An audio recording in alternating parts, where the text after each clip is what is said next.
Hello guys, welcome back to our channel. நான் தான் உங்க குரு. நாம இன்னைக்கு உள்ள பார்க்க போகிறது த குட் கேர்ள் படம் எப்படி இருக்கு அப்படிங்கிறத அந்த உள்ள பார்க்க போறோம். இந்த படம் 2002ல எடுக்கப்பட்ட ஒரு ரொமான்ஸ் காமெடி டிராமா தான் த குட் கேர்ள். இந்த படத்துல லீடிங் ரோல் பார்க்கும்போது ஜேக் ஜிலின்ஹால் அண்ட் ஜெனிஃபர் ஆனிஸ்டன் வந்து லீட் ரோல் எடுத்து நடிச்சிருக்காங்க. இப்போ இந்த படம் பார்க்கறதுக்கு எப்படி இருக்கு அப்படிங்கிறத இந்த உள்ள பார்க்கலாமா இல்லையாங்கிறதையும் பார்த்தலாம். அதுக்கு முன்னாடி இந்த படத்தோட கதை என்னங்கிறத ஃபர்ஸ்ட் லைட்டா பார்த்துருவோம்.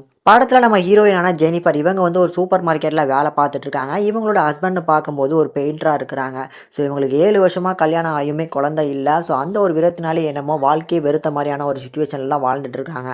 இதில் நம்ம ஹீரோயின் வேலை பார்க்குற அதே ஸ்டோரில் வேலை பார்க்கவர் தான் நம்ம ஜேக். இவர் அவங்களோட வந்து ஒரு 9 வயசு, ரொம்ப சின்ன பையன். ஆனால் நம்ம ஹீரோயினுக்கு ஒரு விதமான இன்ட்ரெஸ்ட் இருக்குது. ஆனால் அதை அவங்க பெருசாக காட்டிக்கலனாலும் ஹீரோக்கும் அவங்க மேலே வந்து நம்ம இன்ட்ரெஸ்ட் வந்துருச்சு அப்படின்னா ஃபஸ்ட்டு அப்ரோச் பண்ணுறாங்க. ஆனால் வந்து அந்த அளவுக்கு அவங்க ஒன்றே அக்செப்ட் பண்ணலை. ஸோ இதனால் நம்ம ஹீரோவும் அப்படி நான் நடந்துக்கிட்டது சாரி அப்படின்னு சொல்லி ஒரு லெட்டர் எழுதாம்ல.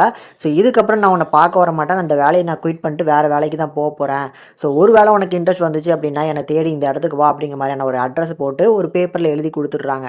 ஸோ இதுக்கப்புறம் நம்ம ஹீரோயின் அவங்கள தேடி போனாங்களா இல்லையா, அதுக்கப்புறம் அவங்க தேடி போனதுக்கப்புறம் என்னென்ன விஷயங்கள் அவங்க லைஃப்பில் வந்து பார்த்தீங்கன்னா ஃபேஸ் பண்ணுறாங்க. கடைசி வந்து பார்த்தீங்கன்னா இவ்வளோ நாள் ப்ரெக்னென்ட் ஆகாதவங்க இப்போ ப்ரெக்னென்ட் ஆகுறாங்க. அதனால வர ப்ராப்ளம்ஸ்லாம் என்ன அப்படிங்கிறத இந்த படத்தை பார்த்து தெரிஞ்சுக்கோங்க. இந்த படம் பார்க்கறதுக்கு ஒரு டீசென்ட் வாட்சபுளான ஒரு மூவியாக இருக்கும். ஆனால் இந்த படத்தை உட்காந்து தனியாக உட்காந்து பார்த்து என்ஜாய் பண்ணுங்கள். ஃபேமிலிஸோட பார்க்குற மாதிரியான படமாக இந்த படம் அமையலை. ஏன் அப்படிங்கிறது நீங்கள் படத்தை பார்க்கும்போதே தெரியும். அதை தாண்டி இந்த படத்தோட ஸ்க்ரீன் பிளேவாக இருக்கட்டும், படம் வந்து போகிறது ஒரு மாதிரியான ஸ்லோ பேஸில் ட்ராமால தான் போகும். 2002ல் எடுக்கப்பட்ட படம். ஸோ அதை முதல்ல மைண்டில் வச்சுக்கோங்க. இப்போ இந்த படத்தில் ரசிக்கக்கூடிய ஒரு மூமெண்ட் அப்படின்னா நம்ம ஹீரோ வர ஜேக். ஸோ அவரோட யங்கர் வெர்ஷனை இந்த படத்தில் பார்க்கறதுனாலும் அவரோட பர்ஃபார்மன்ஸ் இந்த படத்துக்கு பார்க்கறதுக்கு ஒரு நல்லா இருக்கும்.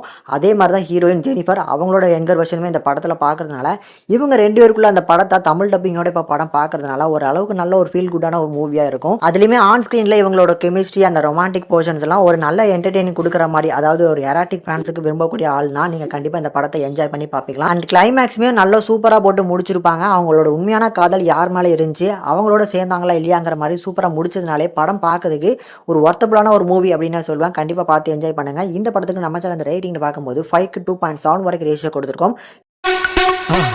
மறக்காம சர்ப்ரைஸ் பண்ணுங்க. தேங்க்யூ.